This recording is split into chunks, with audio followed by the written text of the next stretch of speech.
seen the flights are a little better for y'all. Feel me? The flights are way better, man. The flights are way Look, we better. in the UFL. We doing the UFL. We man, we on the same plane with the other team. Yeah, we fly Allegiant, Before man. and after You know, the game. Wait, they flying y'all on the same plane? Man, yeah, Same we could, plane, So Ooh, that's different.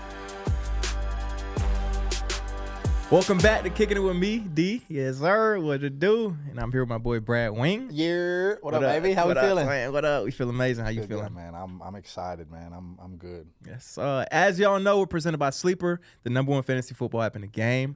Kicking It comes out every single Thursday. You get to listen to us talk shit. You feel me? Every Thursday. Always. Make sure y'all tune in, watch and subscribe on our YouTube channel. Listen and subscribe wherever y'all get y'all podcasts at, whether it's Apple, Spotify, it don't matter. Follow us on socials, Kicking It with D, no G at the end. And man, we've been running what, 5 episodes now? 5, 6, 7. 8, we dropped 9, one 10. last week that we had been sitting on. Which I know, that I was excited macaroni. for. Yeah, that was fun for me. That might be one of the funnest ones I've had. Macaroni is so cool, bro. Yeah, he really was. He's really cool. I've known him previously, but just getting to talk to him about everything, his acting life, getting to talk to him about just Hollywood life, the show itself, even though I ain't never watched it, you feel me? I still ain't watched it. Nah, it was cool because I'm a fan of the show, unlike yourself. But it was cool to talk to him, bro, and just kind of seeing how that world is, the acting world. You know, I might gotta go start doing some auditions, bro. It's crazy, bro. Like I said, I asked him for some advice. You feel me? I might see me in a couple movies or something. We done got the 411 on the intimate scenes. We know how the intimate scenes work now, so that's good. And trust me, y'all, we seen all y'all's comments and all the love on socials, man. We appreciate y'all. Today, we're very excited about the guest we got on. Super excited. Ooh, it's not a usual guest for us, but, you know, my boy Brad always talking about the WNBA. He put me on. Yeah. He put me on, so we had to figure out a player to get on here. Not just any player. We got a dog. A dog. Coming on. A dog, MVP man. of the championship, right? Yeah. Of the finals championship. If you don't know yet, then you're going to find out. soon. Stick around. Before we introduce them, how we living, Brad? What's new in life, bro? Really not a lot, bro. Same old, same old. Just out here waiting for punters to get hurt and shit, you know? That sounds so fucked up. I know. But I'm joking. I'm joking. But we chilling. I'm getting, like I said last week, for somebody's bro. career to die. Yeah. It's the downfall. Just like mine is. Like I said last week, bro, I don't know what's happening. I'm getting the itch, bro. I just want to fucking play football. Yeah. You know? Yeah. I just want to play football. So I'm super excited for what we got coming up. Speaking of football. Season's coming up, bro. What season? What season, my boy? Holiday season. Y'all been locked in, man. Look, we did it, boys. They did it. We did it, boys. It is official. Pen to paper. I gotta give y'all a hand clap. I did sign my UFL letter of intent. So. Now tell the people what the letter of intent means, because they probably seen it. Y'all probably seen it on socials and stuff. Yep.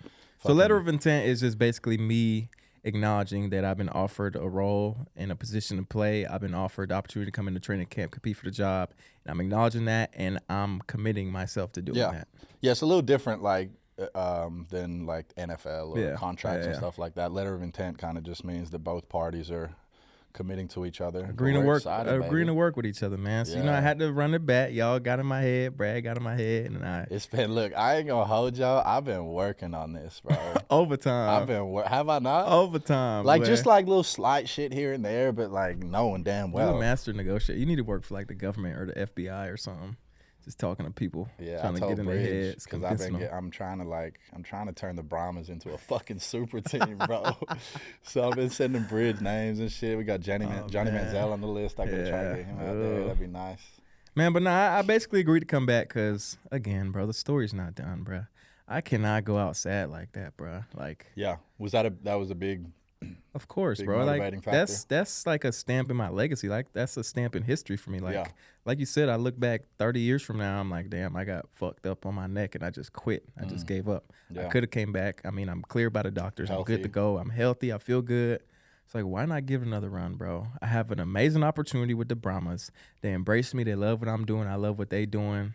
The GM is awesome. That boy let me do not whatever I want, but he's accommodating. Yeah, he's accommodating. He's let me do the social media. You feel me? I had some concerns that I brought to him. I kind of brought it up on the podcast a couple episodes ago. Yeah. And he was receptive to all of them. Yeah. He was like, man, at the end of the day, we want you back, man. And he's such a solid guy, bro, that he's like, look, man, I know your dream is to make it to the league. I know your dream is to play pro. And I'm not letting you quit on your dreams. I'm not letting you give up on it, man. I have the power to help you do this.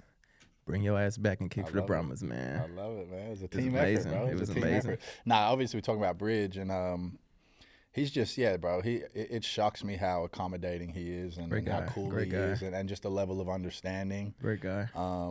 It's just interesting to me because in all my years of being in the football world, I've never had like an authoritative figure be so nice and welcoming and cool, bro. I've always had coaches that's assholes or whatever, or like strict or stiflers, whatever, but he's so chill, bro. Yeah, and you see it makes for just a better work environment, right? It makes going into work way more fun. You're way more relaxed, chill, and I think you perform better at that point. You want to play for him. You have fun. You enjoy yourself, man. And that boy said, I don't got to go to all the meetings. I know. He got the blessing, man. He don't have to go. Yeah, I know. So it's like, on, and before y'all be like, oh, you ain't got to go. Look, there's the meetings that are essential to us. We're obviously going to be there, but like, he's been very accommodating to us. That's all we'll say. We love you, Bridge. Appreciate it. Hey, Bridge, we love you. Well, you already know. But it's like meetings, like we got to go to certain position meetings and do all this stuff that doesn't really add any value or help us in any way, really. Like, I'd have to get up hella early to go watch film of Brad punting or a long snapper snapping the ball, and I'm just sitting there twiddling my thumbs like, all right, you feel me? And then I got to watch this fucking idiot kid. Hey, you got to hold him, though. I guess. But, like, that takes 5 minutes. We could get one day and watch all the reps or something, but again, we ain't going to get into that. This season's going to be great. I'm excited to be back with the Bahamas. Go bowl out. And, bro, we bowl out. And so you're going to continue doing Project NFL on the Deestroying channel? Season 2? Oh, shit. And then, obviously, man, like, you talk about the aspirations of kicking in the NFL. This is the best road to get there, in my opinion. Look at Jake Bates. Yeah, obviously, exactly. Obviously, there's other avenues, especially for specialists, but it's the clearest path, bro. It's like the highway is 55 lanes wide. If I just go do my thing, drive straight, and do what I got to do. That's what I was going to say. If you just do your job because you've got the opportunity out there, there's going to be eyeballs watching. There's going to be pressure situations, in-game situations. So, yeah, bro, if there's any questions or doubts, this is the time to shut them down, my boy. I just got to get my first field goal, man. I know. We need that bitch. It's kind of a good thing that I didn't get mine because if I did, I probably would have been like, bro, I did what I wanted to do, bro. Yeah. But, nah, we still got that itch, man. We still got that chip on the shoulder. We got to get one. I'm excited. We got to bang 65 because that boy Jake Bates hit that 64. Yeah. I'm a competitor, so. I tell you what, man. Them fans down in San Antonio are going to be happy you coming back. I promise you that. I already know, bro. They were so wild for you. They were turned up, bro. Not even just for me, for all of us. They show love for to all the of team. us, but they were definitely a little more excited. I remember there was a fan that brought me a San Antonio Spurs jersey with my name on the back. That was the coolest fucking We're going to try and get out in the little community a little more down there in San Antonio. We got to go check out Wemby play a game. We got to see Wemby. We're going to be out there on the Riverwalk, man. So, season starts September? I'm tripping. No. Season starts, February, right after the Super Bowl. Training camp starts February. Then season's like March something. Yeah, we got a report right after the Super Bowl, second, third weekend of February. We're in camp for like a month. Games start at the end of March, somewhere around right there. now I'm in that phase where I'm starting to ramp it up, getting in good shape, taking care of my body. You feel me? Healing any little nicks and things I had, making sure I'm straight, and just getting ready for camp, bro. Yeah. And the best part, last year, season 1 of you feel me, Project NFL, there was a big antagonist in the picture. Yeah. Matt Amendola. Right. I had to compete against him. Yeah. This year, we got the keys. It got the keys. Bro, that's feel me. There's nobody coming in to compete. And Bridge told me, look, you're our guy. We ain't even going to waste our time bringing somebody else in. I see what you could do, and I'm confident in you. So that just gives me another level of confidence and security. It does. It just lets you be so much more relaxed. You ain't got to worry about shit that's not kicking a football. That's all you need to be worried about. So, man, I'm excited for you because I remember the first time that happened to me in New York. That actually happened to me in Pittsburgh too, low key. My first year, just some crazy shit happened. But it's nice, bro. It's bro. Nice. You can just go out there, do what you do. I'm not. Look, I ain't no hoe, and I ain't scared. I'm not a guy that's scared of competition or whatever. But it's just a whole different feeling when you don't have to worry about messing up. Yeah. You don't have to worry about, dang, I missed one. Obviously, I'm a perfectionist. I want to make every kick. For sure. But like during training camp, if I miss one kick, I would beat myself up the rest of the day. I'd be like, fuck. Yeah, this motherfucker got me. Nah, he's right. Like competition, obviously, we ain't scared of that shit. Not at all. It makes you better. I fully believe that. But not having competition, it makes you. It doesn't make you worse. It's just like it's so much. Yeah. It's so much less stressful. It's so much easier mentally. It's beautiful, man. So I feel you. Yeah, I'm gonna start ramping it up. I've been ramping it up a little bit. We're going to start getting into like a bit more of a kicking schedule and shit. Maybe start hitting 3 times a week. What's some of your goals for the season? Like a perfect season, what do you want to happen? Dude, I want to be the best fucking punter the whole league's ever seen. Yes, sir. Like, that's what I need. They done hoed me on some yearly awards, in my opinion, 2 years in a row. So third one's a charm. Yeah, third time's a charm, bro. Yeah, third time's you gonna a get charm. that. What is that? You want highest average, highest net? I just want all UFL, Ooh. which naturally those stats will be like that. Yeah. Yeah, I just want to make every punter that we play against be like, damn, I'm nowhere near as good as him. That boy got a boot on him, boy. That's the same with me. I want them to feel that way too. Like, see me and be like, damn, this motherfucker gonna boot that bitch. Yeah. If they get past the 50, it's over. They put 3 points on the board. Yeah. I think some of my goals for this season, obviously I want to be perfect, but I mean, I'm gonna try my best to be, but I want to be at least 90% on the year. Yeah. Got to keep it above that. If I have 10 kicks, I'm only allowing myself 1 miss. 20 kicks, I'm only allowing myself 2 misses. Yeah. And I want to break the longest field goal record in the UFL right now, which is 64. 64. Jake Bates hit that game winner. So I just got to top him by 1 You got the leg for it. We just need to get in the right situation. I know. Now, I just want to play little win well, on my bro. back, if in. Yeah, no, we indoors. Ain't no win, Viv. We indoors. 7 like games? 7 out of 10 games we're indoors. That's beautiful. But no, I'm excited. I just want to play well. I just want to go out there and do what I can do. Yeah. I might be giving y'all a little. Like, being around this dude has inspired me to maybe give some behind-the-scenes shit this year, bro. Yeah, you got to get the cameras rolling. But I be crashing out on the sideline, so I got to figure out how that works. Editing. You can edit it. I can edit that shit out. You edit it. Yeah. You know what we got to do, bro? Obviously, we're going to keep this podcast rolling as the season goes and everything. We got to get the big Brahma himself on there. Oh, yeah. The bull, the rock, man. Oh, yeah. Big Dwayne. Big Dwayne Johnson. We got to get him on the podcast, Yeah, that would be good. He done Dwayne revived. Johnson, if you listening right now, my boy, let's pull up on us. Sit on that couch man. and talk He to done us real revived quick. spring football, man. You feel me? You're doing a hell of a job too, man. So, it's only right you get on here with us. All right, y'all boys, we're going to take a quick break from the pod to talk about our sponsor today, Sleeper. Y'all know they are dogs. We made some picks last week, and we just want to check and see if they hit. You feel me? Is we green bean?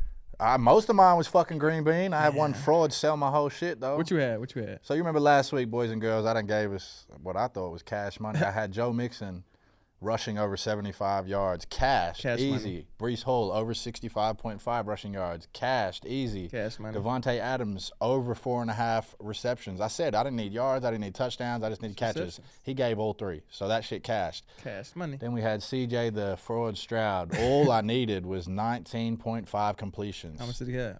Like fucking 11 or 12. Probably one of the worst. And look, I don't understand with CJ Stroud, bro. I bought into the media hype. Yeah. I bought into he bought out for a little bit. Must have. I don't know what happened.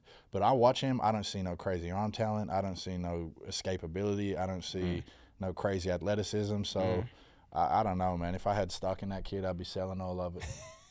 What about you? How'd your shit look? I did all right. I had 5 picks. 3 of them hit. One of them got ejected out the game. We both lost. Yeah, we both did terrible. I had Joe Mixon for a touchdown. He got that. Aaron Rodgers for less than 242.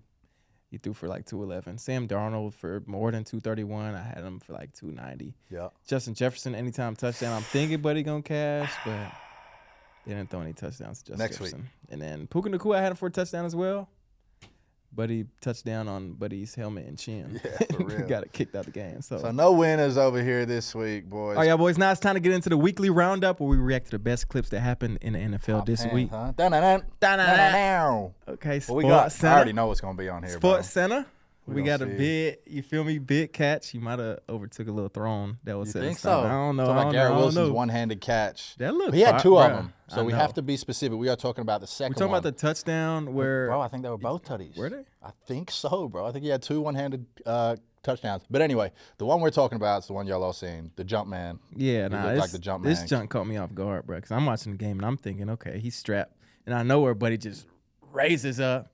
Jordan Poe's midair, gets 1 foot, 1 shin down, and it's ruled a touchdown, bro. Crazy. Oh, my God. Did you see the statement Adidas put out? Yeah. shit Yeah, was that's funny. crazy. Yeah, If he this was is a sponsored by crazy catch. Jordan, bro, this would have gone nuts. I heard people say, man, that He might have to switch up. You feel they me? might. Well, they're putting this catch in the conversation of best catch ever with obviously Odell's catch. What do y'all think? Drop it in the comments. We're going to get to that in a No, second. it's a great catch. Don't get me wrong. Another one in the NFC East, bro. I think every human has seen this play by now. Saquon Bruh. Barkley doing shit that I didn't even Bruh. know was fucking This, possible. I think this is like the craziest Before we run thing this I've ever clip, seen. bro, I saw a video where the sideline was reacting to it in yeah, real time. the players. Bro, these are players that are at the top of their profession, have been for years, and are reacting like that. So that should let y'all know, bro, this is some shit that is out of this world. I think by far is probably the craziest clip I've seen, bro. Just the body control, like. Buddy caught that. Quick little whatever dump off to him. The juke spin, get off right here, spin the move, spin, and then backwards, my boy. I don't. Backwards? I don't even know. We see motherfuckers hurdle people forward, but backwards, bro. Yeah. Look, what's this shit? Spin off of him, yep. And then you look sees dumb. him there. Hold on. Bro, oh my God, bro. How do you think that DB felt, bro? Oh my God. That's got to be the whiff of the year. He thinking like, here come the contact. Bam, and then you don't feel nothing. Hold on. You know how sometimes they close the eyes a little bit for contact? He'd open his shit. Where the fuck did he go, bro? That boy done open his shit to that bit being replayed over and over and over. That play, that's I think, got a lot of sauce, we gonna see that play on replays and highlight tapes for the rest of our lives. Yeah, it's got that vibe to it. The rest of our lives, like that's a big time play. Oh my God! Then did you see the beef on Twitter with Michael Thomas and Derek Carr? Yeah, why don't you explain to the people in case they're not. So basically, Michael Thomas, I don't know where he's been the last few years. He obviously balled out one year, got paid a lot of money. He didn't just ball out for 1 year. He balled out for a few. Yeah, he balled out some for good tape. He bought out for a few, but then he went online and he was talking junk, saying Derek Carr's trash. He threw a few hospital balls to Chris Olave. That boy is literally asleep right now on the Panthers logo. He was just firing him up on Twitter, bro, letting him have it. Like, I saw that. Tweet back to back to back to back and to then back. Derek Carr, he got asked about it in a. He's like, man, I don't know. For some reason, he's just one of the guys that ain't like me. Obviously, I've never met any of these guys before. I've never met Derek Carr, but I know people that have been around him, have seen him, and I don't know. It's not even they call him a cornball. When I saw this on Instagram first, and I just saw someone had screenshot. I saw the snippet. A bunch of his tweets, and I was like, oh, that's not real. I thought it was fake too. Yeah. I thought it was fake. and then I see the press conference. I was like, oh no, that shit was real. That shit real, bro. That boy. You can tell they got real beef, and like. Dude, scary and panic. Just throw the ball. Get him out here. He's so ass. Yeah, and you can just see in Derek's face as he's addressing that like this ain't comfortable for him. Yeah, not at all. I feel like he's one of them guys that doesn't like confrontation or like. Yeah. Mike Thomas would probably check him in the locker room or say something to him. He's like, man, we don't. But again, we're not addressing it. Why the fuck did he throw him a hospital ball? I don't know. On to the next one. We got Puka Nacua back. He been out for a little while. He came back last week, balled out. This week he was on some other shit. That boy was throwing hands, boy. That boy was throwing dukes out there. That was a little, you feel me? A little baby. A little baby jab. A little like push him off. Yeah. That was. It's that push off. And then, bro, he got ejected off of this play. He did, didn't he? And he was on a side. I ain't gonna lie, I fucked up my slips, but it's all good. Yeah. But he was on the sideline, so he just couldn't believe it, bro. He sat there for like a good 5 minutes. Look at his face. Yeah, I guess by rule and shit, I guess he threw a punch, but like, was that a punch or a shove? I don't know. Y'all let us know in the comments. Yeah, what do y'all think? Do you think he should have been clipped for that or not? Maybe I'm biased because I had him on Sleeper. You're definitely biased. I don't think it's that much. We've seen way worse, and people have stayed in the game because of it. So, and it's always the guy who retaliates. Always. It's never the first guy. Always. Gets you every time. It's never the first guy, bro. Cowboys, bro. Boy. The Cowboys is cooked, bro. Cowboys are cooked. Dak is a fraud. The Cowboys is cooked. They pay this man $60 million a year to go lose to the Falcons. And the worst part, bro, there was a video that caught him. Lip readers out there. I mean, you don't got to be an expert lip reader to see what he's saying. But Buddy basically just said, we fucking suck. What's going on in Dallas? I don't know. Because every time they cut to fucking Mike McCarthy, he looks like he don't want to be there. He's breaking an iPad. It looks like his play call script is in Japanese. Yeah. And he don't know Japanese. Dak looks like he don't care. And then we cut to Dak, and Dak's saying we fucking suck. Yeah. And then I'm watching Dak, and Dak's playing like shit. Like terrible, yeah. Like, what the fuck's going on? And they just paid him, what, $50 million a year? $60 million a fucking year? Highest paid player in the league, my boy. So, yeah. No, Dak, we agree. Y'all fucking suck. All right, now we're going to move on to the best and the worst of kicks and punts of this week, man. First and foremost, Jason Kelce. He had a busy weekend, bro. That boy had a pretty eventful weekend. And if y'all ain't been locked into this, he been talking shit. He was on, I think Pat McAfee was on their podcast, him and Trav's podcast, and he was just saying what you've heard. Yeah, why do everybody want to talk shit about us in our jobs? Well, he said why. He said, bro, when I'm in training camp and I'm working my ass off and I'm doing reps, I look over and y'all are fucking juggling soccer balls and shit. And I get that. I get that part of it. So he did like kind of explain himself. So Pat being the man Pat is. Yeah. We love you, Pat. He Pat got stuck his up for the little kickers. college right? game day, yeah. And Pat, as y'all all know, any fans of football, Pat has the college game day, Mm-hmm. and he does a charity donation to anybody that can make a field goal. And so Pat thought, being the quick thinker he is, Bring your ass great out here. opportunity Let's see here. it. It's you so talking easy, shit huh? on kickers. Let's see how you can kick. I don't know where the Tims came into it. I think Kelce. He doing this in Timberlands somehow, too? yeah. I haven't seen this clip yet at all. Yeah, so here it is right here. They gave him. Well, I'll let you see what happens. That boy in shorts and But Tims. here it is. Straight He's been on. practicing Is for he I think straight a week. on too? He said he was going to tow it. Oh no way. He said in the Tims he's going to have to That's tow a good it. hold. That's a good hold. Practice 2 weeks. Oh nah, I could tell just by that run up. That's just gonna be trash. Was my it 30 boy. yarder? 20 yarder? 30 yarder? 30 maybe. 30 something? You know, it look a little further on camera. You could tell it's a wide lens because So the here we ground go. is distorted. All right, backing up. That boy taking a deep breath. He didn't even go across any. He just went back. That's Oh, man, this crazy. is going left. Oh my God. I ain't gonna lie, he put the steel toe to that motherfucker, but Sure a little left. Sure did. A little left. No good, my I boy. think they gave him a redo. Did they give him a redo? I think they give him a redo. I think so. Yep, He looks they're excited. announcing Yep. a redo now, so he's excited. That's crazy. Now, This where I next think he time- messed up, you tell me, Twin, because you're a kicker. I'm not a kicker. I don't know shit about the technique. But he just went straight back. We got to have a little Yeah. bit of a, maybe back at least one. It's I not, mean, across one. It ain't, because then you got to make different contacts. So he's thinking a Timberland steel toe boot is going to Straight fly. on. So he's straight on. But when you do that, you have to have a precise. Got to be super straight swing, right? Yeah, straight swing and like your contact spot on the ball has to be Yeah. perfect, or else it's going to go off to the left or off to the right. All right, here we go. Pressure's on. Let me see something. Can he kick? First one ain't Talking look shit bad. about kickers. Oh my, even worse. Yeah, it's terrible. And he swung and he went off to the side too. So yeah, that's not it, my boy. So here's Keep what snapping that ball. Here's what I think happened. What do you think happened? He got into this. He obviously didn't go how he wanted to. He's pissed. He was upset. He might have went and got like a beer or two. You know what I'm saying? Did you see what happened following this? I didn't. This is my first time seeing all this stuff. Okay, so we said he had a busy weekend. This wasn't all of what happened in the weekend. What else happened? Bro, he was walking with, I think, security, friends, whatever, heckled by a fan. Fan comes up to him and says, I can't repeat what the fan said. He called his brother a not very nice name. Oh. He said some choice words about his brother's choice of mate being Taylor Swift. And I think we got the clip here. I'll let you guys watch it. I'll let you guys watch it and see what Okay, he's pulling transpired. up on him talking. Yeah, he talking crazy. He said, what? Hold on. Give me that shit, boy. Slant that bitch on the ground. That's crazy. That boy Gronk spiked Buddy's phone. Yeah. I feel him, bro. Like, sometimes people just feel like they could say whatever the fuck they want to you, Yeah, bro. no, it was crazy. Or And then he act spoke however. about it on Monday Night Football last night.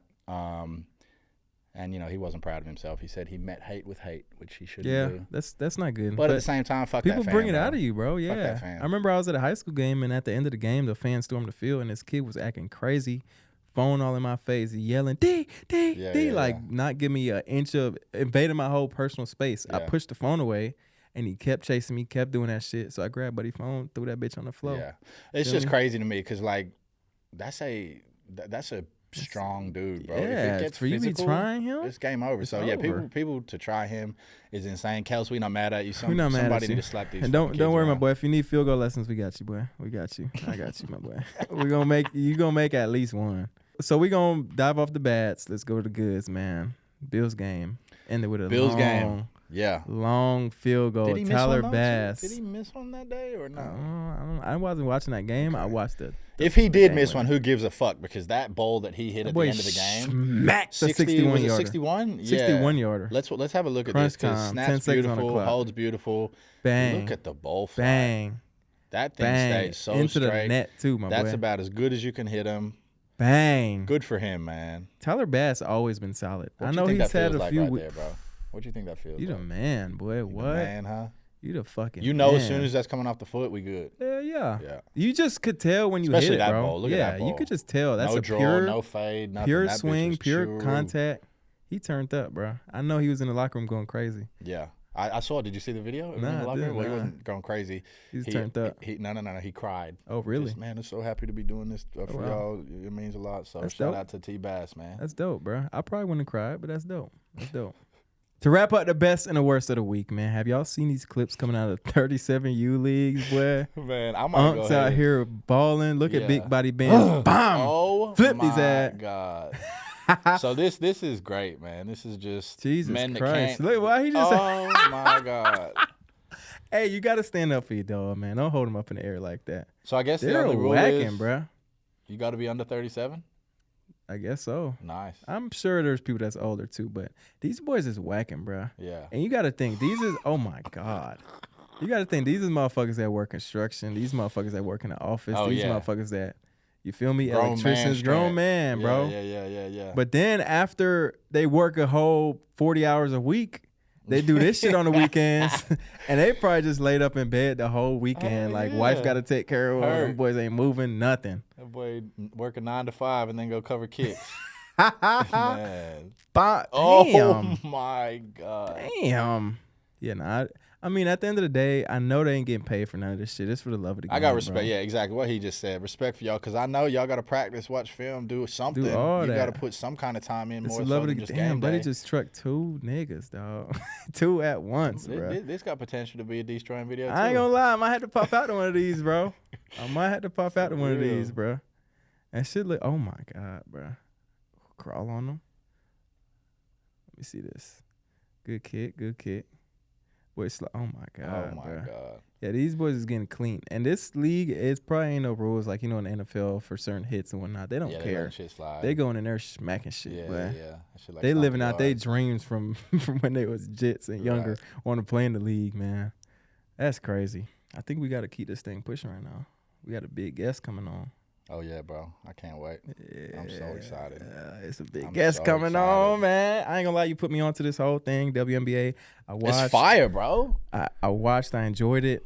I did some sleeper picks on it, so I really got locked into the game. I got to know some of the players and everything. The cheddar's on the line, huh? Yeah. You know I watched every single finals game. I watched a lot of playoffs games. I ain't gonna lie and say I watched the regular season. I didn't. I was. But I'd like to go to a game. I'd like to see this in person.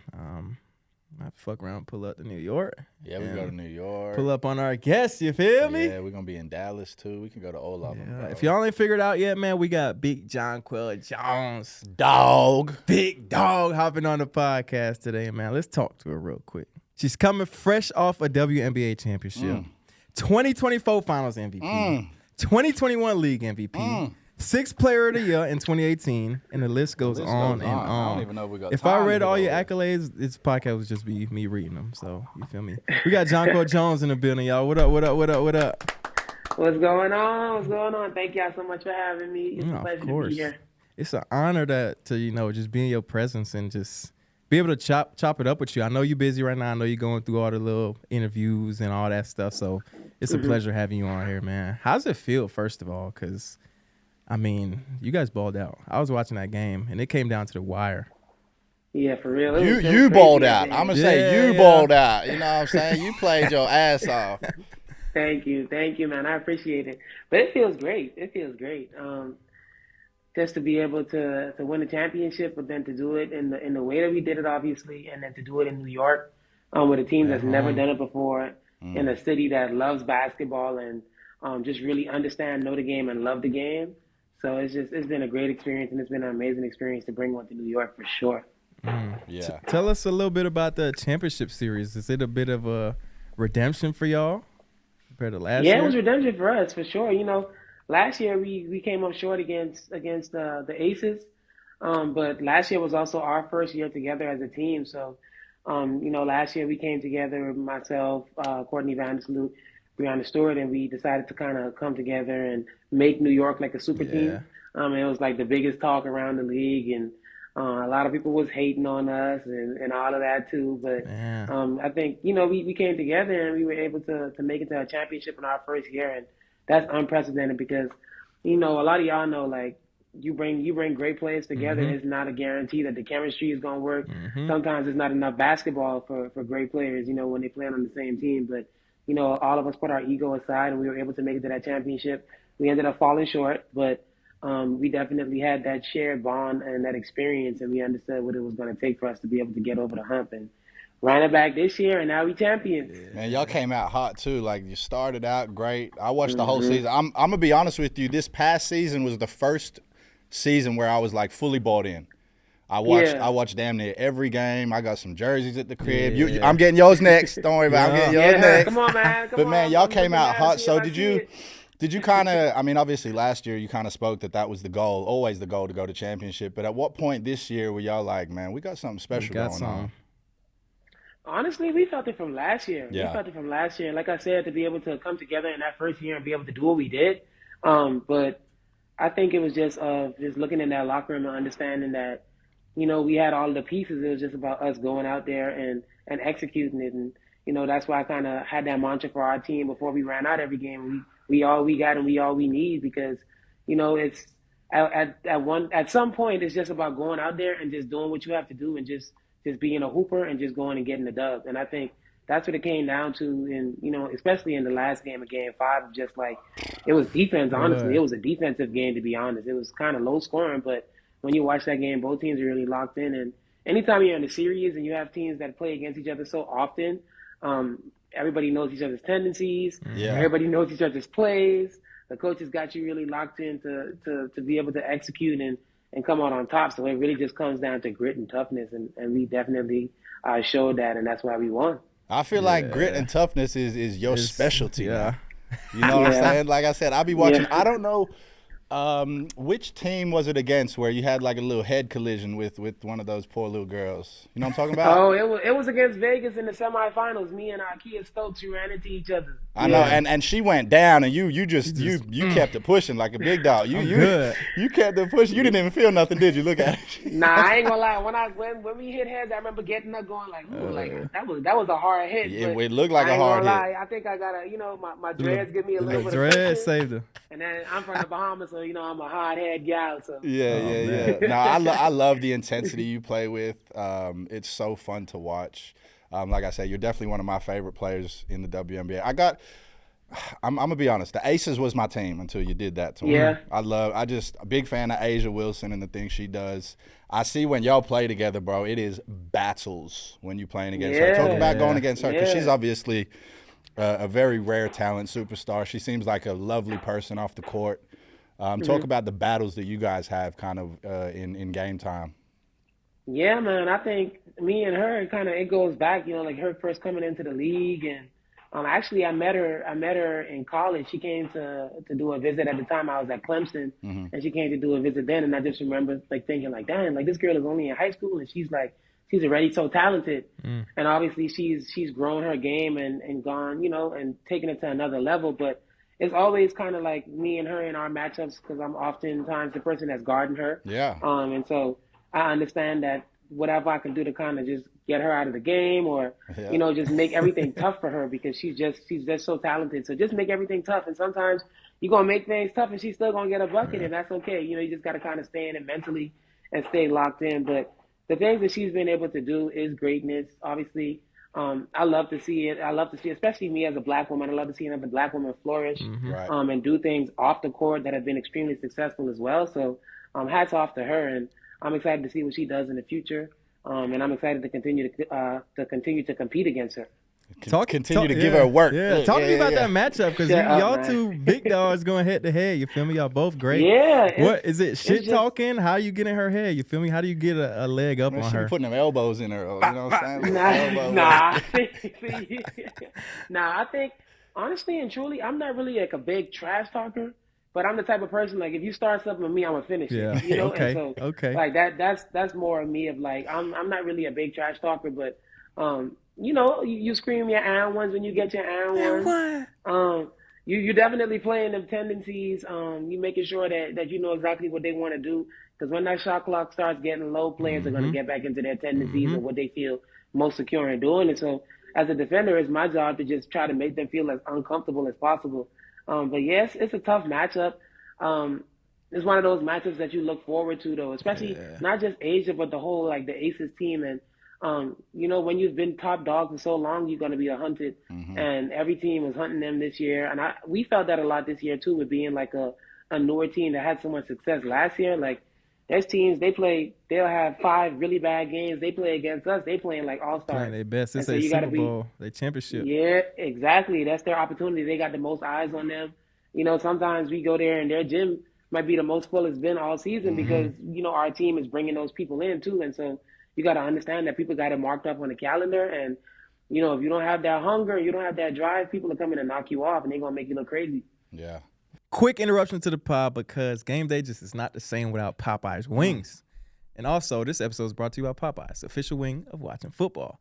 Last week, we had the honey lemon pepper. Fire. Sweet and smoky chipotle. Fire. And I feel like we're trying every wing. So this week, we got the roasted garlic parm and the ghost pepper. The ghost pepper. Ghost pepper. I ain't gonna lie, that one scared me a little bit, bro. Can't handle no spice?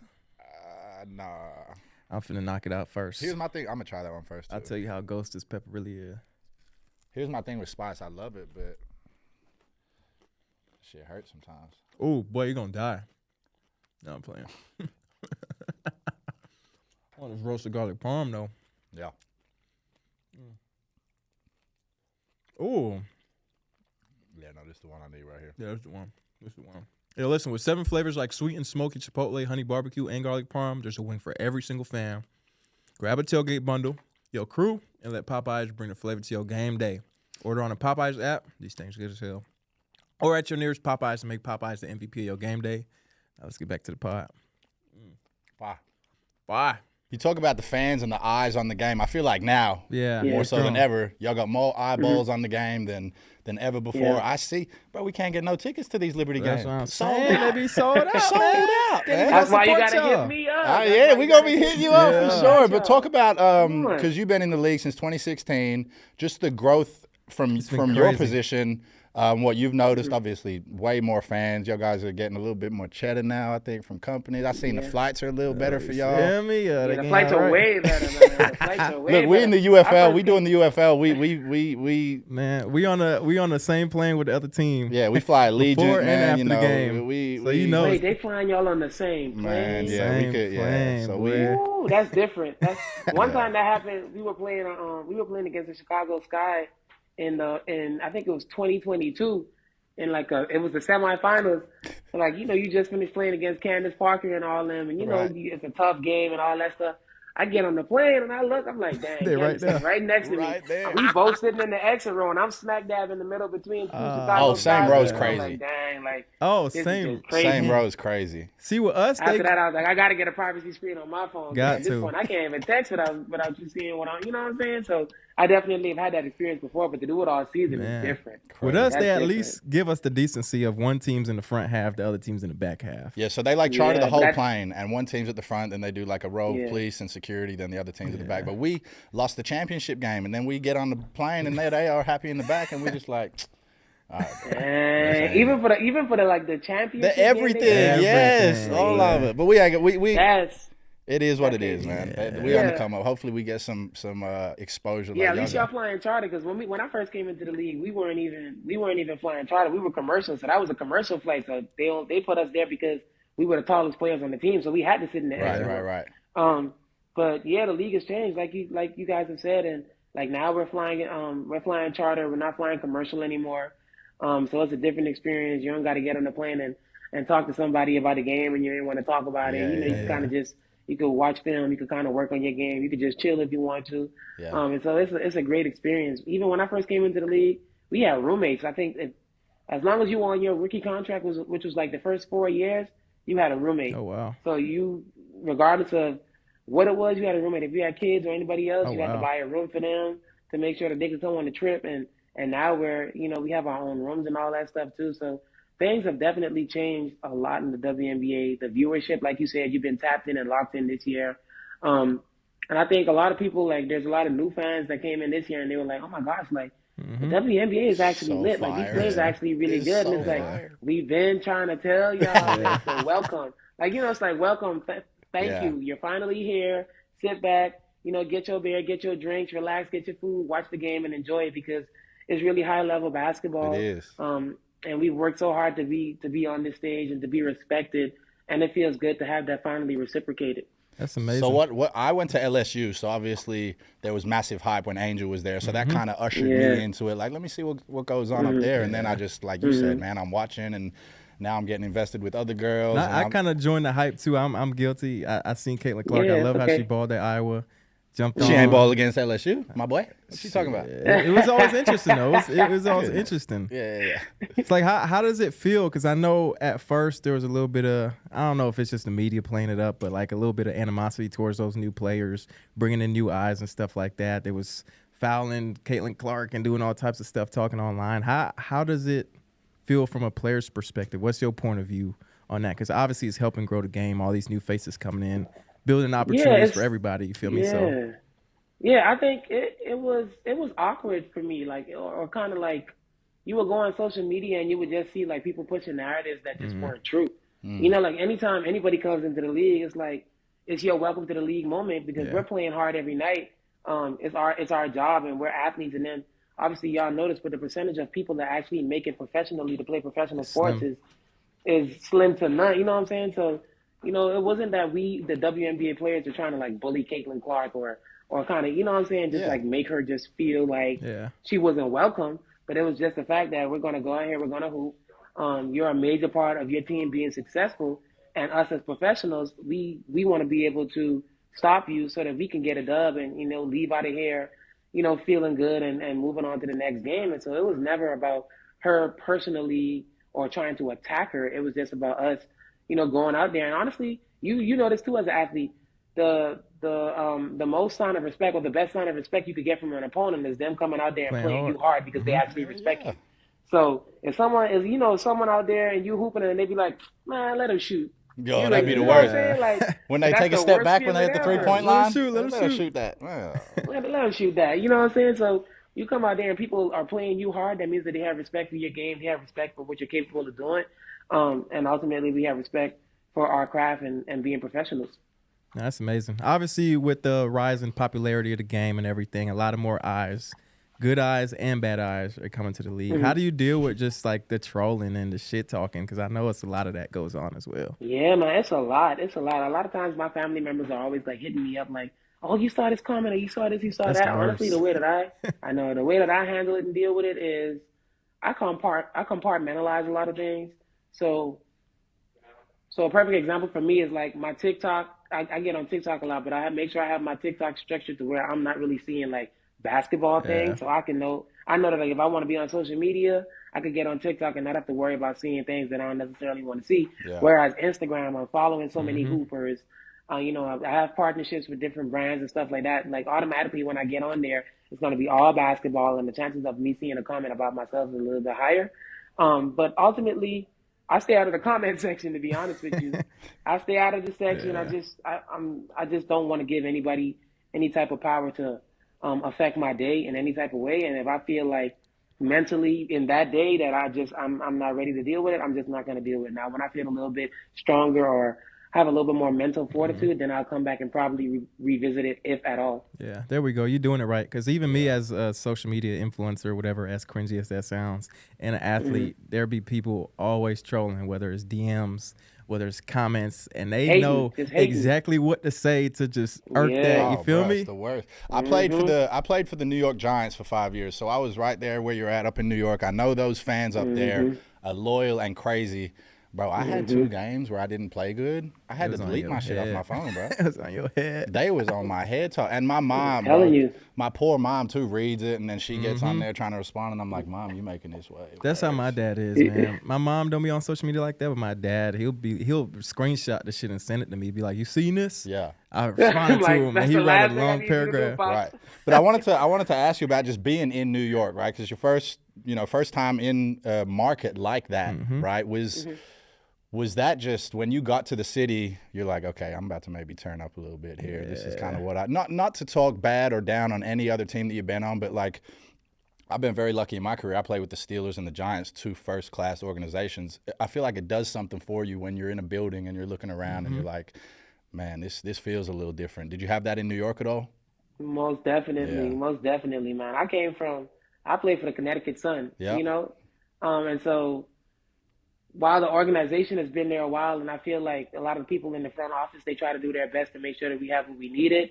There was definitely a huge disparity, a huge gap between playing for a team that owns an NBA team and is in that arena, and then obviously have been putting their female athletes in their female team first versus, a team where so when I played in the Connecticut Sun, we practiced in the recreational, the tribal facility because the team is owned by the tribe. And so sometimes there'll be people doing yoga classes and that's crazy and different stuff, and we'll be on the court practicing on the full court, the full during NBA your size practice. court, Doing that, right? And then they'll come in and we have to put the divider down, hell no. and then we'll start going on a court that was smaller than a high school court. Kid you not, while we're in the playoffs. They talking about keep it down. We got a yoga class going on over here. Yeah, and it's you peek your head over the side, and it's 3 people over there doing downward dog or something crazy, right? You know what I'm saying? So then I get to New York and I get to Brooklyn, and obviously we're playing in the Barclays Center, and just Clara Sai and Joe Sai have just really done an amazing job of investing in this team. And if you know the story of the New York Liberty, I think 4 years ago they were playing in Westchester and in a auditorium where they do theater and different stuff like that. And then they bought the team, moved them to Brooklyn, invested in the team, and now we're champions. And we're I'm on platforms like this speaking to you guys because they decided to invest. So I think that's what it's going to come down to as we continue to get more eyes on us and continue to raise the viewership and the dollars and everything else. These owners and these organizations that aren't willing to fully invest, they're going to either have to sell or step it up. And I think that's what it is, because no one wants to get drafted into a league and it'd be a step down from college. In college, you could check into a facility at 2:00 in the morning if you wanted to go get shots up. Right. And, no one wants to be able to get to the league and not be able to do that. You have a bad game, you can't even get into the facilities because they got a concert going on or something crazy yoga like that. Yoga class. Shit close at 9 p.m. Yoga or a yoga class. Right. I know you mentioned the game growing a lot and, these owners and everybody invested in doing their thing. Do you feel any type of pressure or responsibility as a player that you have to do more or you have to do certain things for the WNBA to keep growing? Or do you just feel like, I just got to go out there and ball and the rest is going to take care of itself? I mean, you definitely keep the main thing the main thing. Yeah. You got to, that basketball is the thing that's buttering that bread. You got to make sure that you in the gym and you working out, your game is not falling off, because once that's gone, everything else is going to fall aside, obviously. But yeah, I do feel like it's my responsibility to continue to, get on platforms like this with you guys and speak about the game. Because the media, like I said before, the media is going to push their narrative. And if we don't speak out and use our voices as players, then the narrative is just going to become, is what people are going to think is the actual truth, And so it's important for us to continue to speak about it. It's important for us to continue to have people engaging with us and being able to see themselves in the players that are in our league. And I think that's really important. But also me as a Bahamian, I really think it's important for me to, just make sure that the next Jonquel Jones or Buddy Hield from the Bahamas has an easier route to be able to become a professional athlete, or even just get a free education and go to college and not have to leave home at an early age in order to do the things that we had to do in order to be successful. I love that. Obviously, this might be a different situation for you guys because, let's say Brad playing in the NFL, he don't got to do nothing to grow the NFL. The NFL is what it is. Are you doing things off the court as well? Obviously, there's a personal brand. There's a WNBA brand. Are you doing things off the court to grow your own personal brand? What's some of the things you're working on? What you got cooking? You feel me? Yeah, I think for me, this is the first time where I could actually be home and actually take advantage of these things, because normally I go overseas right away. I'll take a week off, maybe 2 weeks off, and then I'm overseas. So I've played in Korea, I've played in China, I've played in Russia, I've played in Turkey. So I'm always gone. And so this is the first time where I'm going to be able to go back home and do my basketball camps, obviously. Love that. Be able to go back home, celebrate the championship. And then, I want to start my foundation as well. So just everything that really has to do with basketball, nothing super crazy, but just some things that I could be able to give back to the community and let them know that they're appreciated and that I see and feel how they support me, and I want to do the same for them. I love that. Do they provide you guys with a lot of opportunities as far as marketing, brand deals, and things like that? They taking care of y'all, or is it you got to go out and look for your own things, or you know what I'm saying? I think it's a little bit of both. I think that obviously my experience is different because there's different tiers of players, and that's in every league, And and the marketability is going to be different.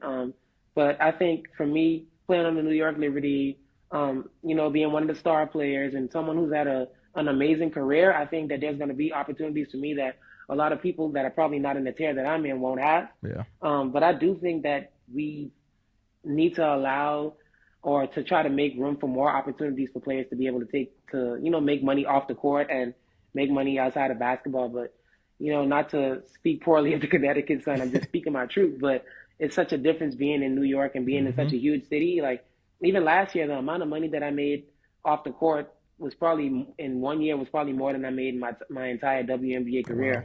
Wow. After I moved from Connecticut to New York. And so I think we just got to make sure that we don't forget about those teams that are in smaller markets and that we, they got some dogs on their teams and make sure we I guess, no pun intended, but that we throwing them some bones so that they can make some money off the court and do their thing, Yeah. How do you I don't know if you want to speak on this, but how do you feel? Because obviously it's a controversial topic online, and people are always arguing like women's players should be paid as much as men's players and back and forth.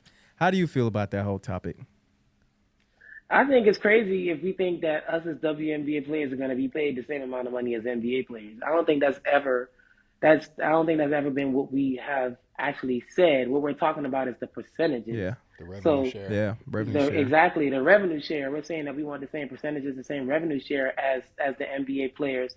And hopefully, as things progress, and I'll definitely be an old head by then, but 20 years down the line, 30 years down the line, we can talk about WNBA players being paid the exact same amount as NBA players. But until then, we want the same percentages, and we want to be able to, the ESPN deals and all those things are coming up, and we understand that the league has grown, and we as players want to be taken care of as well, and we want that to show in our salaries. Yeah.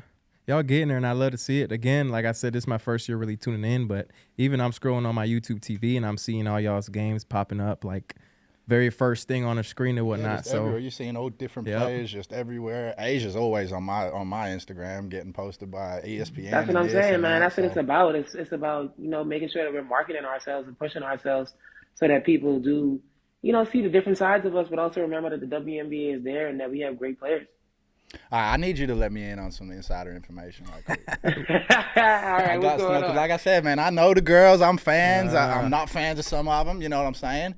Who's the biggest trash talker where you're just like, man, I'm gonna have to biggest trash talker. I'm gonna say DT. DT is a big trash talker. I knew Diana Taurasi, right? I knew because I seen what she said. I see what she said about Caitlin Clark before they played. Yeah. And I was like, oh yeah, she got to be one of them ones that's just in there. Exactly. Chirping. And I think if you weren't familiar with the game, you'd be like, man, she hating. But if you actually know the game and you know DT, you know that that's just DT being her authentic self. No, I follow every team on social, and you can kind of see her personality a bit with the stuff that they post.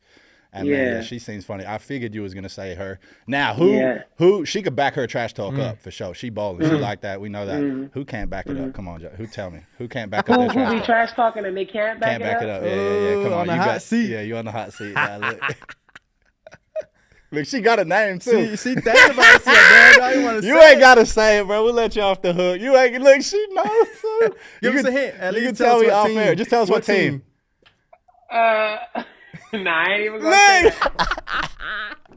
All right, we'll let you slide. You can tell us off air. Yeah, I'm gonna tell y'all later. Yeah. What about on your own team? Who talks trash and you're like, man, I'm so. I mean, I'm sure I know the answer, but who are you glad that you ain't got to play against on your team? Who I'm glad I don't have to play. Like you're just like, man, I'm glad she on our team. Yeah, but I'd say I'm glad she's on our team because I'm really not scared of nobody. Just to be honest with you. But I would say Stewie and Sabrina. Like I played against Stewie for a very long time. Like I met her, like we were both high school All-Americans, and then she went on to UConn to do great things. But definitely I played against her, and I would say I'm glad she's on our team. And then Sabrina and the way that she's elevated her game this year. Obviously, she was amazing last year and the years before, but this year she's really stepped into herself fully and has been doing crazy things on the court, and it's just amazing to like also be the recipient of a great passer, but also be someone that can help her get open and then just watch her go out there and do amazing things. Yeah, bro. When y'all are all on, bro, it's a beautiful thing to watch, bro. Yeah. B Stu, she be gritty too, bro. She got that grit in her as well. I love watching her play. Yeah, she got that toughness. Yeah. I want to know how y'all was feeling like late game. Obviously that foul. You feel me? Put y'all boys on. Game four or game 5? He talking about game 5. Yeah, that foul put y'all on the free throw line to tie the game and go to overtime. I want to know how y'all was feeling. What was the energy like? Because some people saying it wasn't a foul. You talking about when Stewie Yeah, he talking about he think it wasn't a foul on Stewie at the end is what he's trying to say. That. Other people saying it wasn't a foul. Okay, but if you go back and you watch Game 4, right? They called something crazy on us in Game 4 that allowed Minnesota to not even force it into overtime, but to win the game in Game 4. So Minnesota goes up with a shot. I think the game was tied, or we were up one of those. But we were boxing out to try to get the rebound, and Bridget Carlton goes up like over someone's back and just throws it up, and they call a foul and they win Game 4 like that, which is that was the game for us to close it out too. Yeah, that's crazy. And then you go back to Game 4 and you see the free throw disparity in how many free throws they shot versus how much we shot, but you actually have to watch the game. People always talk about free throw disparity, but you can't be mad at refs for free throw disparity if you don't watch the game, because the refs aren't just going to be there's times when they try to even the calls up late in the quarter, of course, but if it's not a foul, then it's different. But they were playing super physical against us.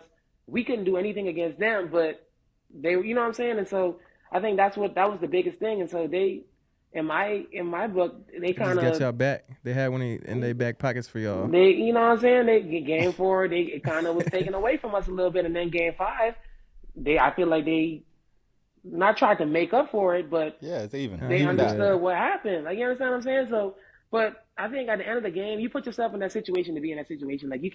You can't blame the refs per se, because there's so many other things that you could have controlled to not be in that situation. And then you get to play overtime, and we scored 5 points in overtime? They scored 2. Mm-hmm. So that's not really something that you could blame the refs on. Yeah. That's shot selection, that's turnovers. If you really go back and you watch that game where they really could have went up against us, and it was the shot selection and their turnovers really that kind of sealed the deal for them. So, but going back to the free throw though, Stewie had missed 2 before that, and they had called the timeout to try to ice her. And I just went to her and I told her, I'm like, there's nobody else on this team that we want in this situation. You got it. And she went out there and she did her thing. And she definitely locked in though, and she understood how important it was for us. But we had full belief in her, and we knew it was going to happen for sure. Yeah, I ain't gonna lie, bro. The refs be doing my girl here dirty sometimes, bro. I be watching. Don't worry, someone had to say it. Look, we hate refs over here. Yeah, I'm not a fan of refs in general, like them. But I think you just playing hard, and then they just not used to seeing that. You know what I'm saying?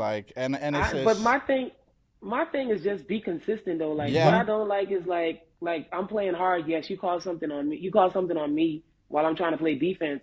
And then I go down and I'm getting smacked upside my head. I'm getting, you know what I'm saying? I got 3 people trying to push me under the rim. It's at least be consistent so I can know how the game is going to be called, so I can kind of adjust to it. I just don't like when there's a disparity in how you got 3 refs and they all calling the game a different type of way. Now you never get a feel for how to play the game or how the game is going to be called. She handles it well, bro. Yeah. She a very, very mature, well-tempered athlete. Sometimes.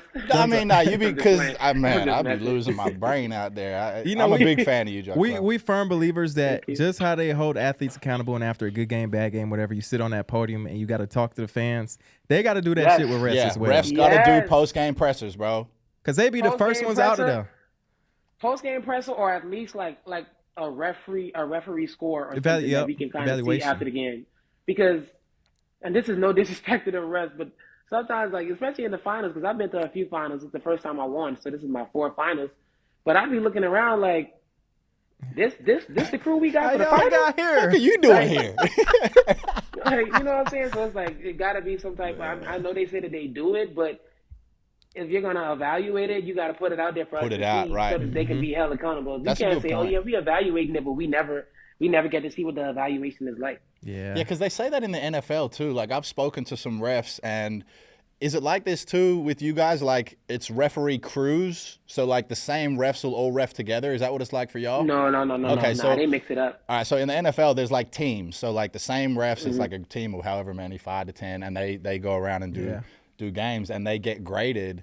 But like, I'm now realizing I ain't never seen no grades. Nobody I ever don't see never who know see what the they're grades. looking for. Who see the grades? And then Oh, obviously man. your score determines on who gets the playoff games, who gets the Super Bowl and shit like that. Yeah. But now it all just might seem like a bunch of shit for real. We gonna let the refs breathe a little bit. Yeah, you gotta let them breathe. We're gonna let them them breathe air a out little bit. All right, y'all boys, we're gonna take a quick break from the pod to talk about our sponsor today, Sleeper. Y'all know they are dogs. First and foremost, Derrick Henry, more than 0.5 touchdowns. That's what you got going? Who they playing? Yep.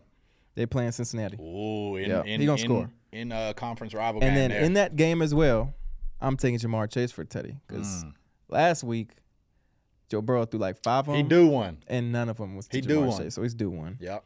I'm gonna take Tyreek Hill for more than 76.5. That's fucking playing with fire, my boy. It's playing with fire, That is but playing with fucking fire.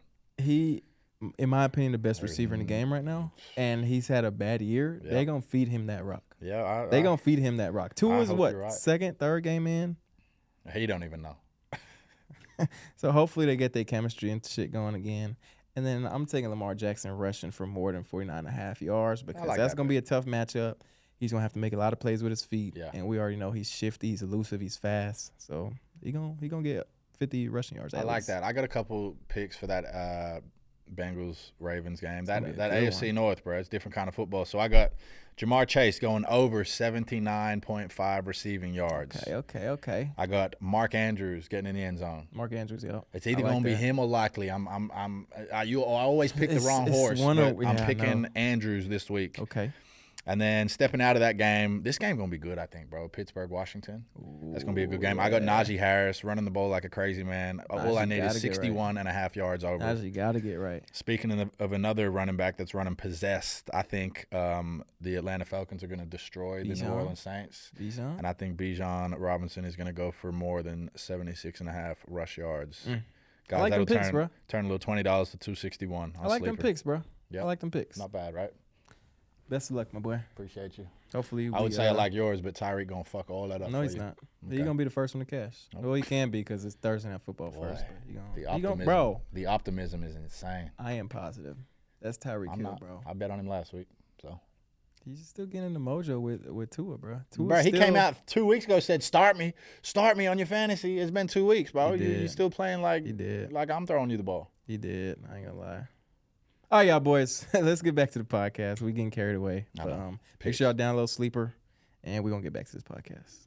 How was the celebration tour? I want to know, man. Woo! It was amazing, man. He was It turned was up. amazing. I already know. Yeah, I was turned up. The people came out like just I don't know, just when you like been around New York City and you see how crazy everything is in terms of like traffic and people getting from point A to point B, and then you get on a parade and you realize like they shut down Manhattan. Wow.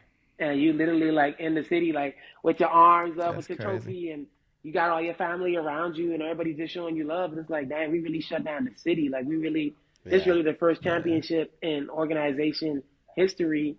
And no matter what and whoever else comes after us, like Y'all the it's first never going to be ones. like the first. Even if we win the second one, it's never going to be like the first. So to be able to do that in New York, and to just see all the people that just showed up for us, to see the signs, to be able to experience all of it, like. I know it sounds super cliche, but it's like you dream about stuff, but like your dreams would never be able to like fully ever. You know what I'm saying? Like you can never fully dream that. sure. You know? New York different, bro. I tell everybody, man, it's something in the air, it's something in the blood of the people there. Like it's just it's different. You spoke about having the family there, and obviously they've been there for the whole journey, stuff like that. And then you talk about growing up in the Bahamas. Like I just want to talk about your journey a little bit. Was basketball was it always there for you, or did it come at a certain point? When did you fall in love with the game? Always there. It's always been there. So. And talk about growing up a little bit in your childhood, and then what role basketball played there also. Yeah, so basketball had always been there. My dad was a high school coach when I was younger, and like some of my earliest memories of him and like me spending time with him was like him like just jumping in his truck, him playing in like the old heads league back in the day, the YMCA, having older dudes come up to me and be like I had one dude come up to me and be like, he had 2 missing teeth in the front of his mouth, and he was like, "Hey, you know your dad? He's a bad man. He's a bad man. You see these 2 missing teeth? He knocked these out." And it was like he was happy to tell the story. I'm like, "What's going on?" But just like crazy stuff like that of just people just making me love the game. I just remember like my dad coaching defense and telling the guys to keep their hands up and how to box out, and then us watching games on TNT or different stuff, and him teaching me the game. And so the love that I have for the game definitely comes from him and his love for the game. And also I think him kind of living through me a little bit once he found out that I loved the game and it was something that we shared together. But yeah, all my family, especially on his side, they played basketball. It was something that we did to come together as a family. Like on the weekends, all my grandmother's grandkids would come down, and we would all play basketball. She had a basketball court in the back of her yard, and which was what my uncle and my dad built, and we would be out there all day just hooping. And there was a lot of us too. We was like 10, 12 deep. So it was enough of us to have full teams and to be out there playing all day. So basketball has always been my passion. Exactly. 1-on-1, all that. That's playing amazing. Around the world. What time? When did you come to the United States? First off, I want to say shout out to Caribbean. I'm half Costa Rican, half Jamaican, so I feel you. Love for the Caribbean. Amazing. Yeah. You know how to cook? Of course. Come on now. I just don't do it because I can cook. I can obviously not as good as my mama, but I can make it some. I can hold my own. But when did you move to the United States? When you moved to America? And what brought you out here? I moved when I was 13, and the thing that brought me out here was just like, so our AAU team, we used to travel when I was in the Bahamas, and we would play against like teams in Florida because the Bahamas is like right there close to Florida. And I just always remembered, I'm like, how are these kids so much better than us? Like, what's going on? And then they would do different camps and stuff for us to like kind of learn what they had going on over there. And I just remember like, oh, these coaches are a little bit different, and like they have the facilities in terms of like just being able to like go to a school that had like a basketball gym. Yeah. So on my island, we only had like 2 or 3 gyms. And so to be able to go to a school and just like leave class and then walk into a gym, to me, that was just oh my God, they got their own gym. Like, so when I first moved over when I was 13. I remember like I would practice with my high school team when I first moved over. And then like there was a guy that used to do like, he would do like skills training and stuff, but he would use the gym and pay for like after hours. But because I lived with the coach, she would still be there doing work. So I'd do practice, and I'd be like, can I practice with y'all too? And I'd be in there like hooping and doing stuff too, because I was just fully, I was amazed at the fact that we had our own gym and I could just use this gym whenever I wanted to. You know what I'm saying? So yeah, I moved over when I was 13. And I moved and I lived with, like I said, my high school coach at the time. Her name was Diane Richardson. Yeah. She's also the head coach at Temple University now. And she brought me into her family and gave me a chance when no one knew who this little girl from the Bahamas was. There was no highlight tapes. Wow. There was none of that stuff. She really took a chance on me. And honestly, without her and my parents allowing me to be able to do it and letting me go, I wouldn't be here. That's amazing. I want to ask you, because I was born in Melbourne, Australia, and I moved to Baton Rouge, Louisiana in 2009 when I was 18. Culture shock. Oh, yeah. Oh, yeah. Yeah. Right? So I want to ask, did any of that happen with you? Did you have thoughts about United States of America, and then you get there and it kind of is a bit different, or does it live up to the hype? What kind of things did you experience as far as culture shock coming over here? Probably the bland food. Look at her, she about to say that first off.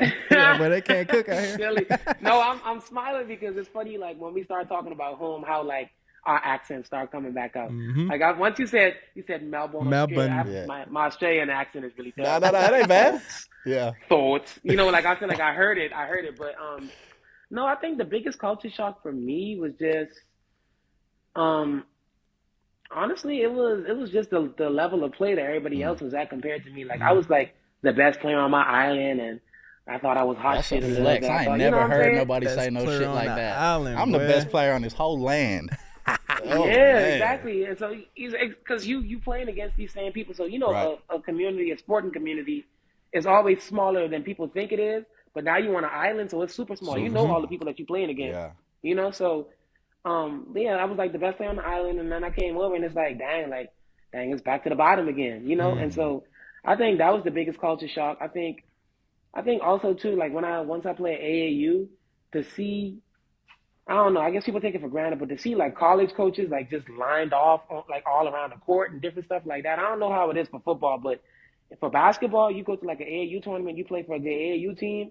Like that's where college coaches go to recruit. Yeah. And so you walk into this gym, and now it's like, oh, so this is the connection. This is the part that we've been missing in the Bahamas. This is how these kids go from from high school basketball players to college basketball players. And so when I first walked in, I just remember just being scared of like dang, like this is it. Whoa. This is it.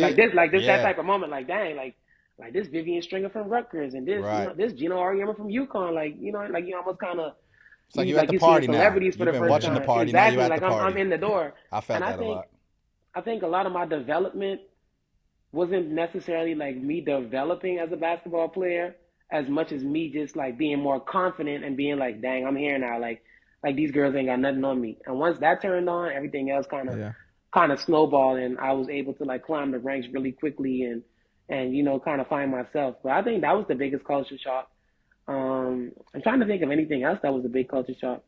Look, go say the Nothing. food. Say the food. Go ahead. I mean, the food is different, obviously. Yeah. But that wasn't the biggest one, though. Man, I remember me, because I was born in Costa Rica, and I moved to Florida when I was 7. And I was in the second grade. And in Costa Rica, like, elementary school was like 1 classroom per grade. Like 6 classrooms, whatever. Like, everybody know everybody. Teacher know my mom. Principal know my mom. And I get to Miramar, Florida, and I show up to school the first day. My mom drive me to school. And we pull up to this big-ass 3-story building. There's like 400 cars pulling up. That was the craziest culture shock moment. I probably cried like the first month my mom dropped me off at school. So it's cool that there wasn't nothing crazy about the culture shock for you. I think for me, I think that was probably why I didn't have a big culture shock, because I came from a country that was predominantly black, and then I went to Maryland, and like there's so many black people there. There's so many successful black people there, and then I went to a private school that was super small, so it felt just like a private school that I came from in the Bahamas that was super small. Like we kind of knew everybody too, and so I think that helped me acclimate a little bit better than if I went to like a big, huge school. It definitely would have been a culture shock for sure. Question: now that you kind of paved the way for hoopers and stuff back in your country, is there any prospects or any kids that's coming up that you kind of mentor? Are you giving them advice, or are you building any programs or anything that's helping them, kind of get eyes on them? Yeah, so we have a lot of actual like college basketball players that are really good, that are like out there. So we have a player at Ole Miss, we have a player at Temple University. But like I said, I think for me, the things that I wanted to do at home kind of got put aside because I was playing overseas. And so for me, this is the first year where I'll be able to go back home and actually be able to give back, and give back to the hoopers and everybody there. But I definitely want to be able to, just make sure that the high school to college pipeline is a little bit better for hoopers in the Bahamas. And I've mentioned it before, just like not having to leave home at such an early age. I think that's the main thing.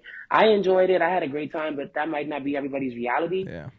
And there's some people that are a little bit more introverted that would really struggle with that type of process. And so I just want to make sure that whoever the next ones are coming up, that they don't have to do what I had to do. And then girls basketball in the Bahamas, I think is a main priority for me too. Like we focus so much on boys basketball. They have like some really major tournaments over there for the boys to kind of play in that's like nationally televised in the Bahamas. And we don't really have that for girls basketball in the Bahamas. And so I want to be the face of that to kind of help the next ones coming up. Talk about college basketball? You still tuned into college basketball? You be watching that? Oh yeah, most definitely. Who are we looking at coming into the league next year? Man, we had Haley Van Lith at LSU and then she left us, so I'm upset about that. But that wasn't a good fit for her though. That's why. No, I know, but still, as a fan, we like her. Yeah. So who we got our eye on coming up? Who gonna be some young cats to come into the league next year, and you think will have a pretty good impact with whatever team they're on? I gotta look at who's coming out again, but obviously I think Juju's game is crazy. Watkins, Juju, you got Paige, and then Flaujae's coming too. Maybe she might get exactly. Yeah, Juju got a nice game. Flaujae I think is amazing. I think the way that she plays, her motor, her decision making as well is really good. Yeah. Who else I got in college that's really top tier right now? Dang, I'm drawing a blank on their names. They got 2 really good guards at Notre Dame though, that are really good, that are coming up. Like they're 2 really good guards. But yeah, I definitely would. I got my eyes on Flaujae. I think she's gonna be really good, and I think And LSU in general, I think they're going to be good. We got to get you down to an LSU game is what we got to do. We got to get you down in Baton Rouge, man. My fiance is from New Orleans. So you been down there? Yeah. Okay. Yeah. We probably will go down there soon. Yeah, we get some time. Question: Yeah. We talked about college players coming up. What about players in the league right now? We're sponsored by a company called Sleeper. They're the #1 fantasy football app in the world. And who's just some sleepers in the league right now that you think ain't getting enough credit? They ain't getting enough love, but they dogs. They doing what they got to do. Sleepers. Let me go through the teams in my head. I think Ariel Atkins is a dog. She's a dog. Dog. She plays for the Mystics. Been a dog since she got in the league. But I think people don't talk about her enough. Like the way that she approaches the game, the way that she plays every night. Another one on the Mystics team, Brittany Sykes, is another dog. Super athletic. Like one of those people that like defensively you try to set as much screens as possible to get her off of your best guards because she's hawking them the whole night and just defensively her ability to be able to get downhill is amazing. Who else? A dog that people don't talk about often enough. I'm trying to think of other teams. I think this year, she got talked about a good bit, and her game is growing because she's just gotten into the league recently. But Dejanay Carrington is really good. She's hard. Like a dog. She's a dog. Yeah. I think her for sure. I'm scanning some other teams in my head right now. Give me a second. I think Ryan Howard. Y'all probably know about her on the Dream. For Atlanta. Yeah. Really good. Played at Kentucky. That's a dog. But yeah, I could do this all day. So. I love it. This is like the funnest I've ever had because I've been telling everyone, I was like, bro, I'm the biggest fan of her, bro. Yeah. Like, I'm so excited to sit here and talk this shit. Like, I could do Thank this you, all man. day. I love it. I appreciate that. Yeah, I was going to say, my she's not really a sleeper, though. But, like, I'm going to say this name, and you're going to be like, bro, she's not a sleeper. Like, Jackie Young is so fun to watch play. Yeah. Like, honestly, though, I feel like she could be because you think people sleep on a little bit? Yeah. Like, she gets outshined a little bit. Yeah, not even outshined, but I think that the Aces have been good for so long that like people kind of expect it. And so sometimes like players will have like really great seasons, and then people just, that's what she's supposed to do. I got a sleeper for you. I got a sleeper for you. Yeah. Chelsea Gray, but people probably don't sleep on her either. Chelsea Gray, people don't sleep on her either. Like, what, a sleeper? Chelsea Gray is not no dang. Bro, because she missed the start of this season, right? She missed like the first however many games. So when she came in, I was like, bro, who is this? I started doing a little research. She's got the best assist game. Not know about Chelsea Gray. Bro, she got the best assist game in the WNBA, bro. Yeah, she's tough. She hit the no lookers, and then her mid range game is so lethal too. Like, you start trying to sag off and play the pass a little bit, then she start making you pay for that too. Yeah, bucket. Yeah, that crossover to that right to left cross to that pull up, crazy. Oh man. Hey, listen, man, it's been a blessing having you on, but before we go, we're going to have some rapid-fire questions for you. All right. You feel me? We got some rapid-fire questions. What's your go-to talk to get under somebody's skin? I know you said you don't really talk too much trash, but if you need to get deep down in the bag, what you going to say to them?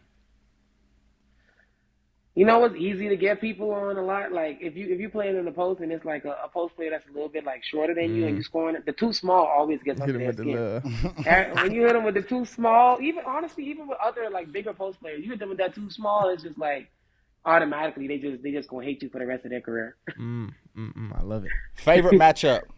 Who you love playing against? And it can be for whatever reason. It can be just because they can't mess with you and you're just giving them work, or it could be like, man, this is a tough matchup. I like going against her. She makes me better. I think Asia is definitely one of those. Asia is one of those just because of what you said. Makes you better. Tough matchup. You gotta be locked in the whole game. Someone else around the league. I would say I like playing against the Connecticut Sun. Obviously, they have a team that's been successful for a long period of time. And they play really tough, and their defense is really tough. And so you got to just really be on point against them. They kind of make you pay. And Minnesota too. They make you pay for like just small mistakes. Like any mistake that you make, they're gonna try to capitalize on, and most times they will be successful. So that's your favorite matchups. What about your least favorite matchups? Least favorite? She take that from anybody. She says she ain't scared. I'm trying to think who I really don't like playing against. It's definitely a team, but I'm not thinking about them right now. Who do I hate playing against? And I'd be like, oh God, we gotta play against them. Honestly, I ain't gonna lie. This year the Chicago Sky, man, like they didn't win a lot of games, but damn, they were tough. They were they was rough, huh? They play hard. They're definitely moving in the right direction in terms of like, I'm pretty sure like in the next 3 years they're gonna be like one of them teams that a lot of people are really talking about. They just really tough. They're really gritty, and they kind of get under your skin. Because they kind of have like that hit first mentality, like for the entirety of the game, you know. Yeah. So I would say playing against them was really tough this year. I was just kind of like, man, these young fools, like they got them fresh legs, they moving fast, they jumping out the gym. Their knees good. You know what I'm saying? Their knees all good and stuff. I gotta warm up for 40 minutes. They just go out there and just start hooping. I'm on the other side of 30 now, man. I gotta do all these stretches and warm-ups. I'm getting there. Exactly. I'm getting there. Who obviously your coach is your favorite, but who's some favorite coaches in the league? Who are some of your favorite coaches that you look up to, have some relationships with, that is not your own coach, obviously? I don't have a relationship with her, but after the finals, people are probably going to be like, what? That's what you said. But Cheryl Reeve is like a coach that I just really have a lot of respect for. Like, she just, anytime players go there, she just always seems to get the best out of her players. Yeah. And like they overachieve when they play under her, and she just has them really well prepared. Let me see, other coaches in the league that, who else? Obviously Sandy, she's my coach. Yep. Man, there's so many daggone firings in the league this year. I'm trying to say somebody that ain't, you know what I'm saying? That they just is going crazy this year. I'm sorry, I ain't mean to bring it up, but Lord, I gotta think about the coaches that's currently hired right now. That didn't get snipped. Yeah, there's always that like, time in the NFL season, and you like turn your phone on, you're like, oh my God, another one. How? It's probably the most I've seen. It's another. It kind of goes into the same kind of thing. Is you said earlier contracts for 4 years? Is that like every rookie when you come in, it's a straight 4-year contract, or is it different for everybody, or how does that work? Yeah, that's how it is for everybody that comes in. That's how the NFL is too, and then after that, you can negotiate whatever kind of deal you want. Okay, and then I'm guessing. Well, not whatever kind of deal you want. There's obviously like the max and all that. Well, stuff, you know. But we all want the max. You know what I'm saying? We all want the max. I just heard you mention, you know, you got to warm up for 40 minutes and do whatnot. How much time and resources do you spend on your body, like treatment, making sure you're good, massages, all that stuff? You know, they say LeBron spend, what, $1.5 million a year or whatever it may be. Yeah. That's crazy that you asked that because so this last week, we actually, my fiance and I, we just had like we had a few chefs come in and like cook us some food so we could kind of decide like who we wanted to go with. Yes, but I don't know, like you said, when you get 30 plus, like there's things that you used to do when you were younger and you can't do it no more in terms of like how you eat and how you prepare and different stuff like that. And I think that like 30 kind of snuck up on me a little bit. And it was like after this year, I kind of like in my exit meetings before I left New York, I kind of talked to like the staff and stuff and just been like, yeah, I got to be a little more intentional about certain things and how I approach the game. Yeah. And so I would say I spend a good bit of time just stretching and stuff like that. Like I've been blessed to the point where I don't have to be in a treatment room like all day, or you know what I'm saying. Like I haven't had any major injuries. Let me go ahead and knock on wood. Obviously, knock on wood. But yeah, like obviously just stretching, making sure that I'm eating right. Like now going with the chef route to make sure I'm eating really good. But yeah, obviously you gotta put the money in. Like I said before, you gotta whatever butter in that bread, you gotta keep buttering. Speaking of money and forms of revenue, did I see right? B Stewie's doing a little 3-on-3 league. Oh, yeah. Unrivaled. B and Stewie, Unrivaled. Yeah. We gonna see you out there. What's the deal? How's that work? Nah, man. I'm going overseas later on this year, so you won't be available. I'm taking my time now to work on my game and rest while I can, and then I'm overseas before the W season. Man, we ain't gonna see you. We ain't gonna see her. Dog we still gonna be supporting. We still gonna tune in. Yeah. Nah, that should be fun. I'm excited to see how that works out. Me too, honestly. Yeah. Me too. Yeah. Is there any other teams that you root for, obviously outside of WNBA, whether it's NFL, NBA? I was gonna say not the Connecticut Suns. Basketball, anything, baseball. I actually still root for them because I know so many people on that team. Yeah. You know, like you build so many relationships. Yeah. So that's not, as long as they're not playing against us, I'm rooting for them, to be honest. But that's love. Outside of that, I'm a big like AC Milan fan. So okay. I want to go the soccer bag. Yeah, okay. Yeah. So I grew up playing soccer. Like that was like for a long time I couldn't decide like I want to be a soccer Oh, we player. got to I see. wanna She be can a kick a field basketball goal player. then. Yeah, She I can gotta kick a see field it. goal. I gotta see You it. could definitely kick a I field don't know goal. about the field. Nah, goal. if you kick Nah, a if soccer you- ball, yeah. we could get you kicking a field goal. Really? On Yeah. God, Man, yeah. I feel like a football is heavier than a soccer ball. Nah, you you good. gotta We let get you No? kicking a field at least goal. 30 yards. If you decent, if you could make contact with the ball, you Sound good. like a Deestroying video. Yeah, come Yeah, on right, now, right, come right, on now, right, exactly. come on now. But that's dope. I'm a Man City fan. Soccer is my first love. I want to be a pro soccer player. So eventually, I got to really? high That's school and I picked amazing. up football for the first time, and I tried kicking, and that's kind of how I got here. So Yeah, okay, that's amazing. But yeah, I'm a big AC Milan fan. Ravens fan or Actually, huh? not? Big Ravens fan or not really? Nah. No, not really. Ooh. Nah. Ooh. I don't know. I like football. I really do like football, but I don't know. I feel like my attention span be all over the place. Like I Yeah. gotta be doing two things at one time. To be honest, It's a slow like game. even watching a soccer game, I be gaming and watching the game at the same time. if What I'm you not be on playing. the game? What you be playing on the game? Right now, I'm playing Starfield. I play a lot of single player games now. I don't really play online with the Fortnite and all Story that, Call mode. of Duty Story and all mode, that. yeah. But yeah, story mode type joints, Starfield, Horizon, God of dope. War. Y'all play any of those? I did. I tried to do God of War. Yeah. I got an 11-year-old son, and he be on some of that stuff, bruh. That and God then of they War got, is dope as hell. they got man. another one, Elder Ring. Yeah. I think. Elden Ring, yeah. Elden Ring or something. yeah. Elden Ring, yeah. Yeah, he be on Yeah, that. Elden Ring is crazy too. It's a lot though. I need to sit down. I and, grew like, up heavy on the story mode games back when it was like PS3 days, PS2 days. Like God of War was a big one. Tomb Raider was a big one. Tomb Raider. Oof, A bunch of yeah, games yeah. like that. But then the online stuff came about. I started playing Call of Duty. So I don't really game too much nowadays. So I don't know. Like you said, my attention span. And now them kids be so damn Good, good, bruh. bro. You get online. The learning curve is crazy. It's crazy. So I don't even get on it. Yeah. Because I get on it 30 minutes, I'm off, man. Fuck this shit. Last question. Last question. Alright. Prediction for the Alright. Liberty next season. What we got? How What we it's doing? What we looking feeling? like? What we do? Yeah, look. Yeah, go on. Just say it. Just let them Just know. let Put it them in the know. What air. y'all think? Let them know. I already know. We back to back, Back back to to back. back. That's right, We man. want to run it back. We want another one. Another one, man. We Nothing want less. another Nothing one. less. Come on, man.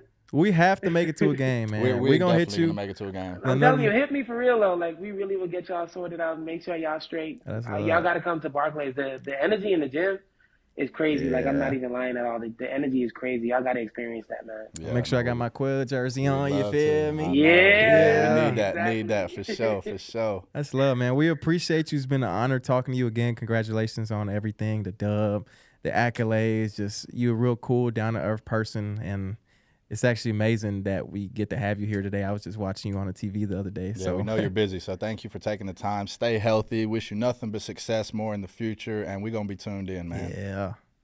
Thank y'all so much, man. It's a pleasure sitting here and speaking with y'all and for y'all to have me as well. So more success to everything y'all got going on in the future, obviously. And hopefully I'll be talking to y'all soon when y'all come. Yeah, to we're gonna come to New New York, get man. them We bacon, gonna egg, and pop out. We cheeses. gonna pop out. Yeah, Yeah, we we're gonna gonna pop be out. out Bacon, there. egg, and cheese. Bacon, egg, and Aki cheese. way. The Aki way. You feel me? Appreciate you. Appreciate you, Quell. Thank you. Have a good day. All right, man. See y'all later. We appreciate y'all so much for being here, man. You guys and Jonquel, make sure y'all go give her, the Liberty, and the WNBA some love. Yep. Kicking It's back next Thursday and every single Thursday. Watch and subscribe on the Kicking It YouTube channel. Kicking It with Deestroying. Easy to remember, right? Go ahead, subscribe. Listen, subscribe wherever y'all get y'all podcasts. Drop us a 5-star review. We need them reviews, fam. Gotta get it, man. We need them. Need And it. y'all know we presented by Sleeper and produced by Rain Delay Media. And with that said, we signing out, man. We're going to see y'all boy next See y'all Thursday. Same time, same place next week. Same time, same place. Hope to see y'all here, man. Out of there.